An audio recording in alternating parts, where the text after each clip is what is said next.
Hello, ladies Hi. and gentlemen, and everybody that is joining us today.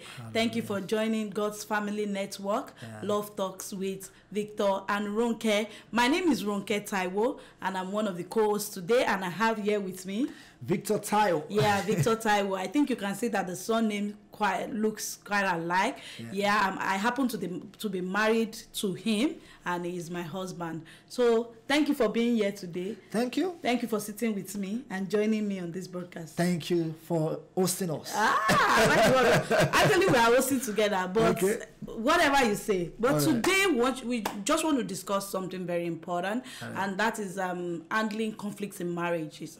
One of the things that I have noticed is that there are so many couples that are going through conflict. In fact, I could say 100% of married couples experience conflict from time to time because they cannot agree on everything.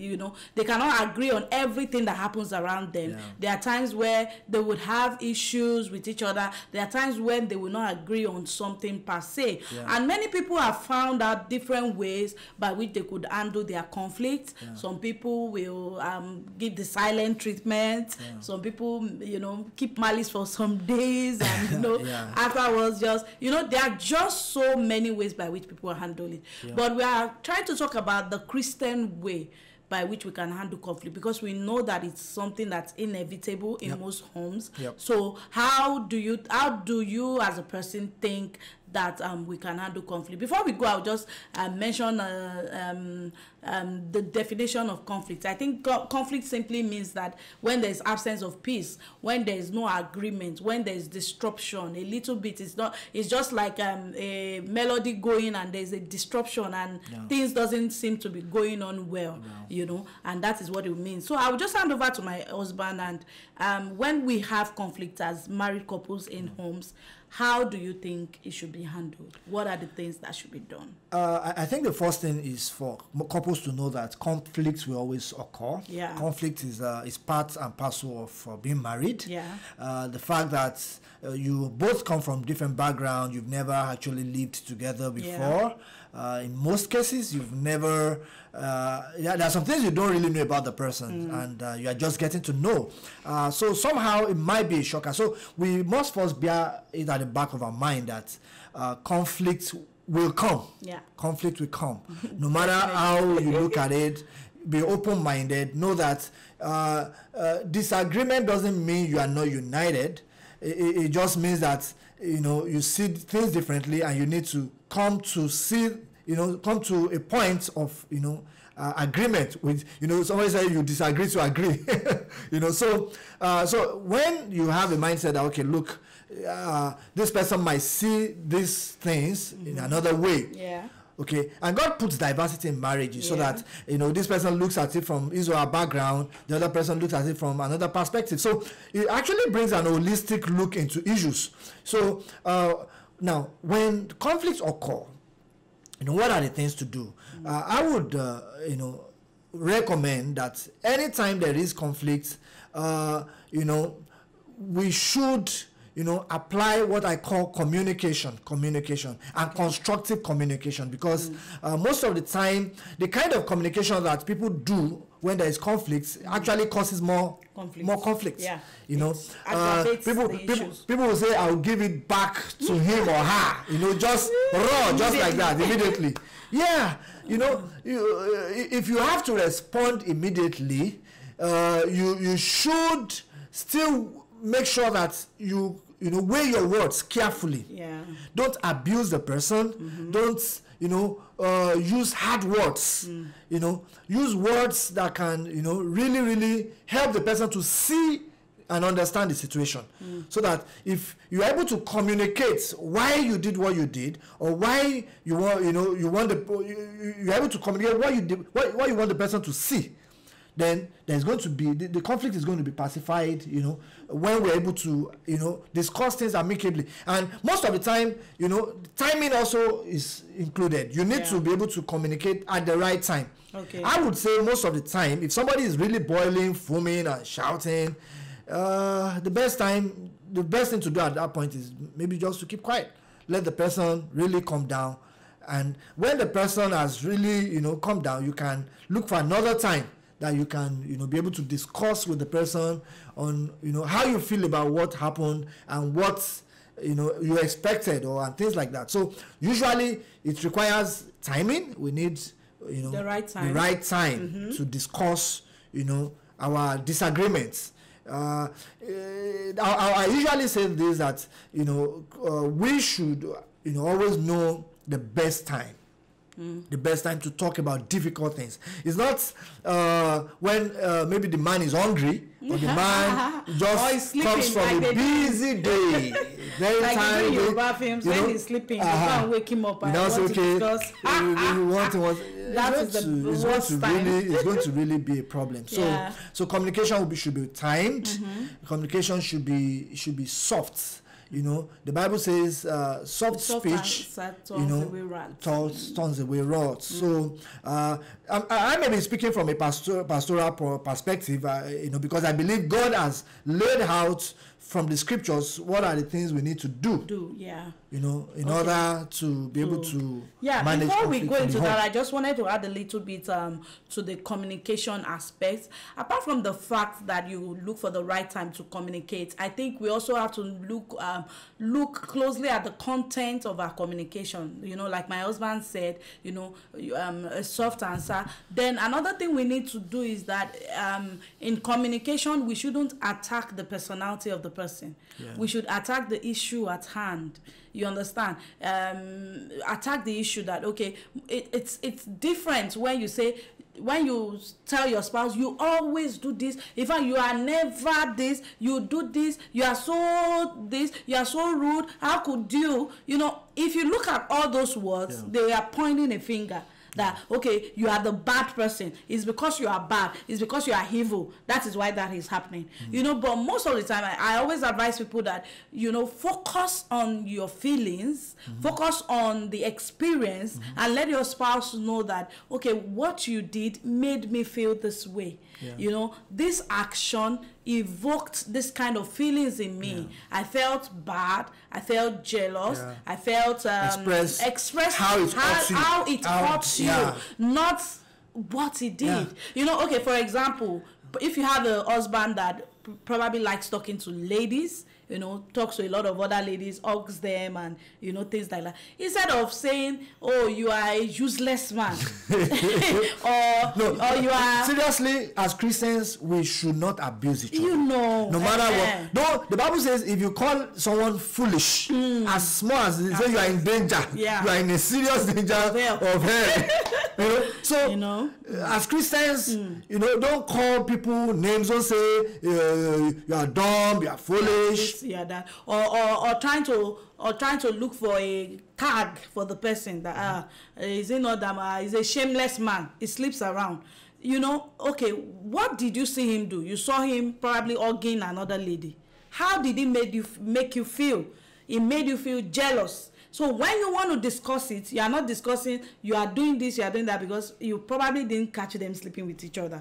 Maybe if you caught them sleeping with each other, is another case entirely. But you probably didn't catch them sleeping with each other. But the fact that you just add the assumptions, you just immediately attack the person's personality, and the person would definitely want to defend his or herself, especially if the person is innocent. It is horrible to the person is annoyed, the person feels, how could you think of this about me? So instead of saying no, that, just let the person know that because I love you so much and I want your attention, it actually makes me feel jealous when you give the attention you should give to me to other people. You know, that way you made it about, okay, what you are experiencing. So communication should actually be about the situation, not about the person's personality, not about the person's issue. Because when we look at communication from an outer, from looking at the issues at hand, we can actually find solutions to issues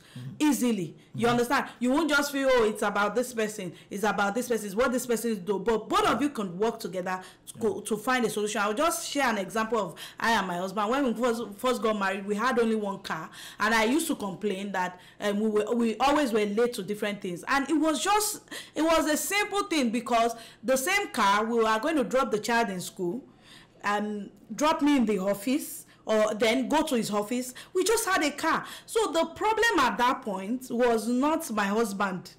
It wasn't because he was driving slowly, you know, or neither was it because he was not doing the right things or, you know, moving well and stuff like that. But the problem was we actually needed another car, because if we had another car, it will make things easy for us. So if we can look at communication from that third angle, that okay, how could I make these things better? I think it can help us to find solutions to situations. But in some cases, you know, when there's conflict, it's also important to, you know, you've discussed with the person, you've try to be patient, you know, explain the situation, you've explained yourself, but the person still doesn't get it, or the person does not even, you know, feel try to change or feel remorse, you know, does not want to change. The person keeps hurting you.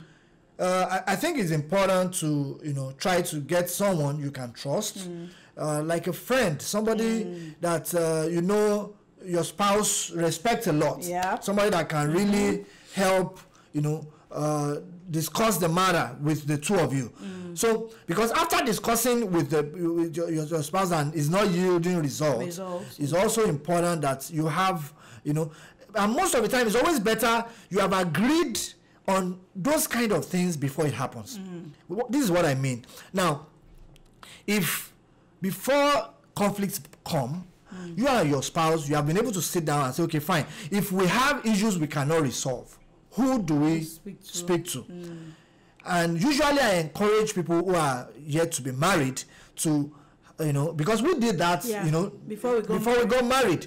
You know, we decided that who will be, you know, our marriage mentors. We decide who are the people who are our advisors. There are some people that we went to meet that gave us counsel, you know, about marriage before we actually got wedded. So anytime there's a problem, we are expected to take the matters to those people. Thank God for us, we've not had a reason to, you know, take those issues. You know, we never had an issue that. I mean, we've had arguments, we've had, you know, we've had, you know, things we had to discuss. Okay, I didn't like this, you didn't like that, and all that. But then it always dies there. It's not something that goes, that we can't just fix, that we have to look for, you know.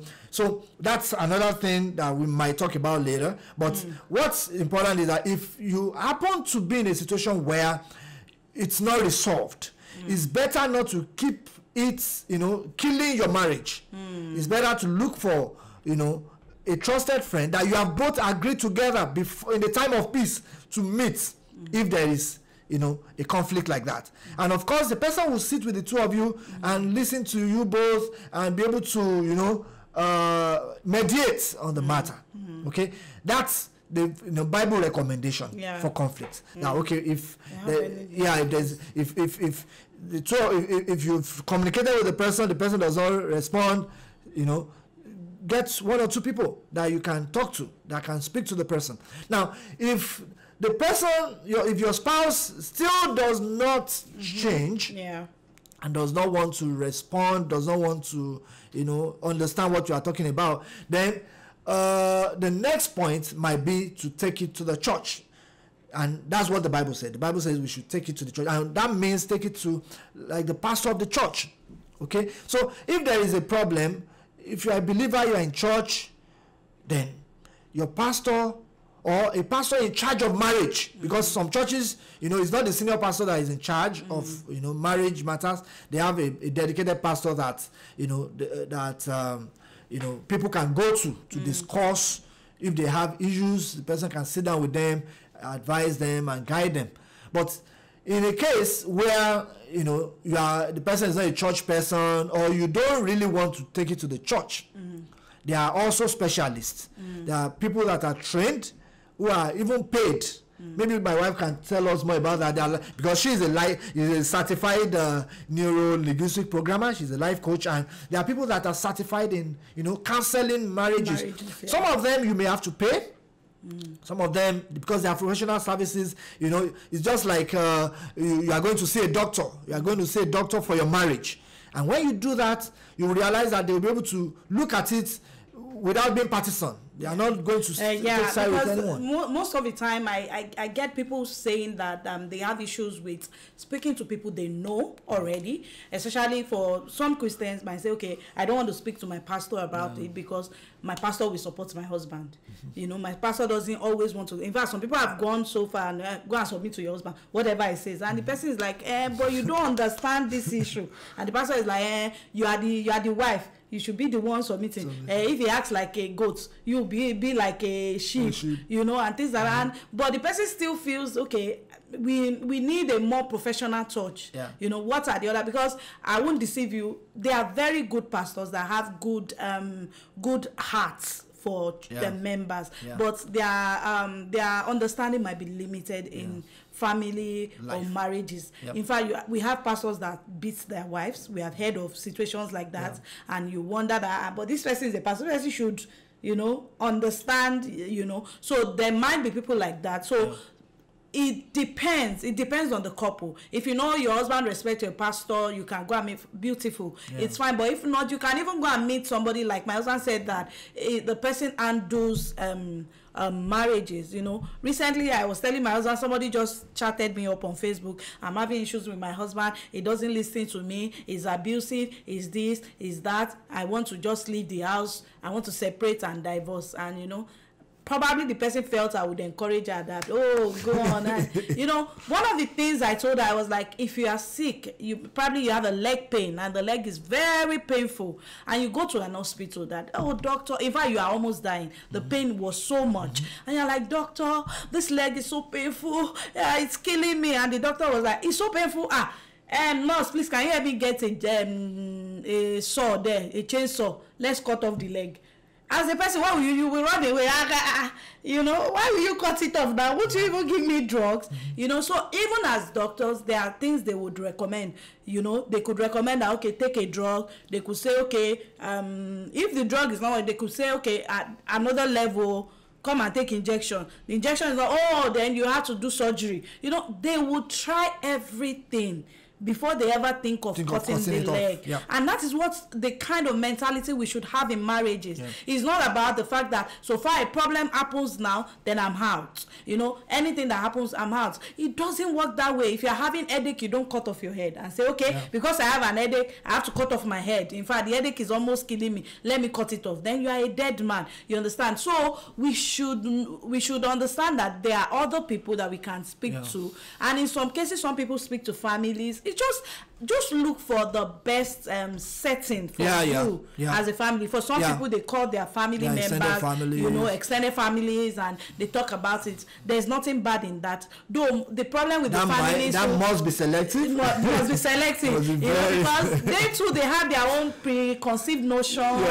You know, so it's not. It's usually best. You know, the choice of who to, you know, who to consult has to do with, number one, how trained is the person. Is the person, you know, trained?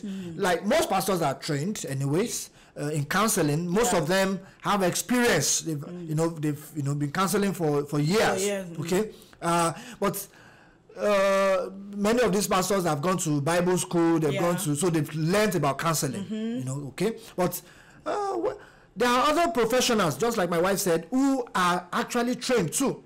So then the professionals too should have the same connotations you have. You know, like a Christian, it's better you look for a Christian professional. You know, not somebody because it has to go because of your values, your own values as a person. The person will be able to marry, okay, whatever professional knowledge you have with the fact that both of you are Christians. You know, and they will be able to help you. But even what I'm noticing, most of the courses I've taken professionally in relationship and marriage is that most of them, the basics are in the Bible.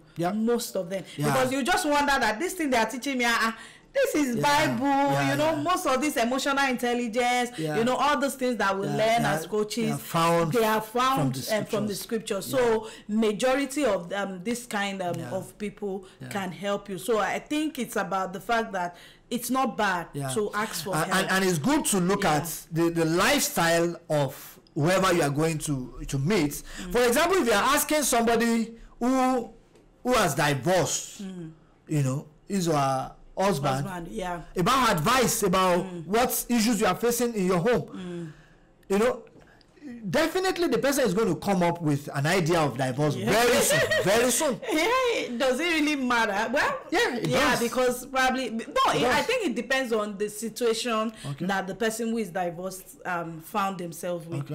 Some of them, it might not be their choice. Some of them, it might be the fact that so my husband left me, married another person, and now I'm alone. So if they still have biblical knowledge, they can still help people. But I understand what you are saying. That I'm actually empathetic with people that, you know, are divorced, because it's a very painful thing.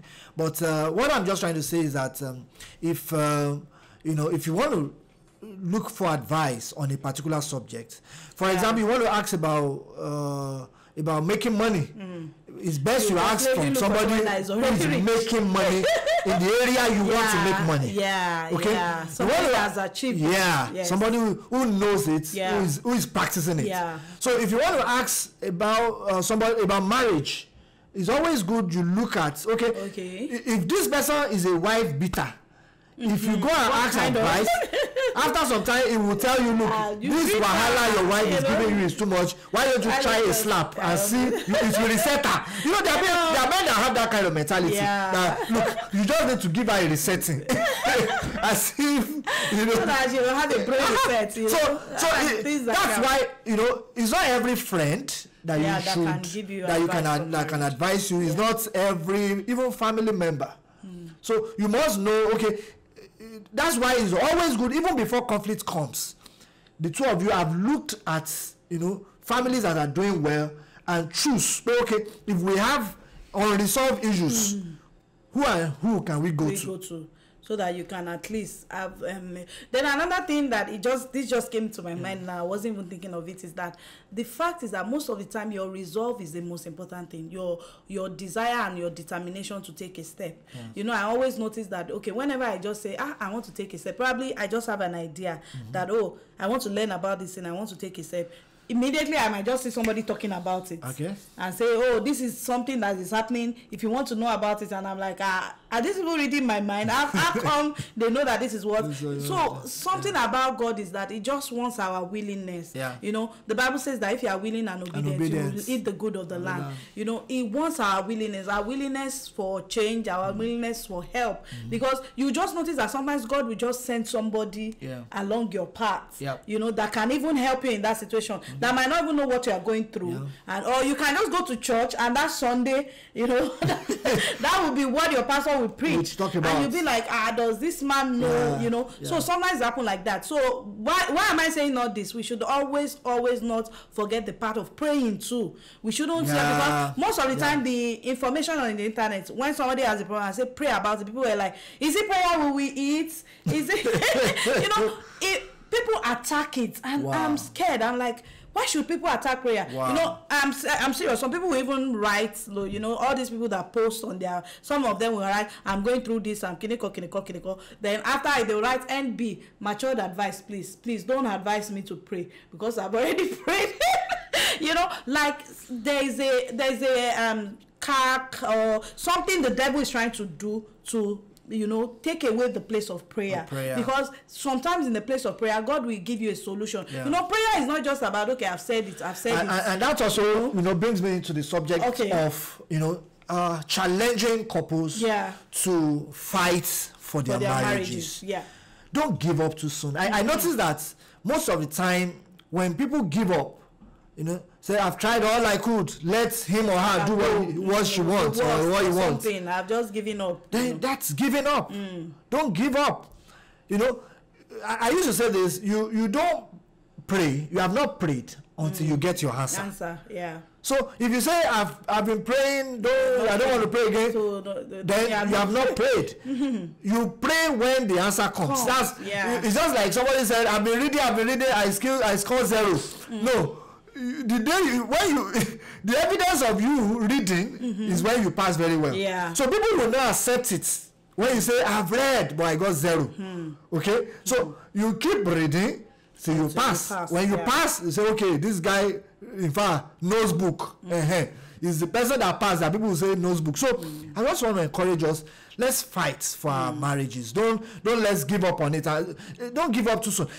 I'm not saying stay and die. I'm not saying when it's abusive, if you're at risk, if you are at risk of you have to leave that environment. If you are at risk of being killed or whatever, I'm not talking about extreme situations like that. But it's not at every slight, challenge, every difficult, or trial or challenge in the home that you say, okay, I want to opt out. No, let's fight for our marriages. Let's fight in the place of prayer, because all these things we're talking about, it takes effort. On you have to keep doing it. You have to keep doing it. You don't stop. There's in loving somebody, it takes effort. It's what you do every day. It's not something you stop. You don't say, oh, I've loved him yesterday, I don't love him. I like women that have children. You can't say I gave my child Rabina to school yesterday. In fact, I packed this lunch today. No lunch for you because I've done it yesterday. No, it's an everyday thing. You keep loving, you keep doing everything. Love doesn't give up. It doesn't give up. Because you don't just say, okay, because I've done it before, I will not do it again. I think we'll be stopping on this note today. But next time we are still going to be continuing on this topic, because I want us to discuss. Let me just give people of a taster of what we will talk about next time. I want us to discuss about the fact that if I have done every other thing, family has spoken to us. In fact, the bishop, the overall bishop, Lord Bishop presiding, overall Bishop Pope. In fact, we have called the Pope from Rome. I mean, where is the Pope? I think he's in Rome. I mean, Italy. We've called the Pope self. The Pope have stalked. We've called all the family. In fact, everybody, NTA knows this issue. Everybody, we have spoken to the biggest marriage counselor, but my spouse is not changing. My spouse is still doing this thing to hurt me. In that situation, what do I do? So I believe it's something we are going to be discussing next time. That's very important. Yes. What do I do? What should I do? Do I just give up, or what do I do? So we'll be discussing that the next time. I hope you actually had a good time. Thank you for spending time with us. Thanks for watching. We look forward to you watching these episodes because we believe that there's someone here. Please do share this video. Share it, like it. Then drop your comments. Drop questions, ideas, even topics that we can discuss. We've been married for over 10 years, and by the grace of God, it's something that we have a lot of experience on. Apart from the fact that we have been happily married, the fact is that we have learnt about it. My husband is a pastor. We have worked the ministry for a long time. We have had situations of people that we have helped. We have counseled about marriage and everything. So I believe it's a grace that we carry. So you could give us the ideas that, this is the topic. You could just send a message that. And if you like this kind of program to be live, you want it to be live, where you can, maybe you can be on Facebook Live with us, or Instagram Live, or Zoom Live, that you can, we can interact. You can let us know. Let's know. Put it in the comment below, and we'll be able to schedule a time if as God permits to be able to bring it as a live event. So we want to appreciate you. Thank you so much. This is God's Family Network. Okay, so I want to encourage you to tune in and continue to enjoy God with us. Thank you. And bye-bye. Bye. Bye-bye.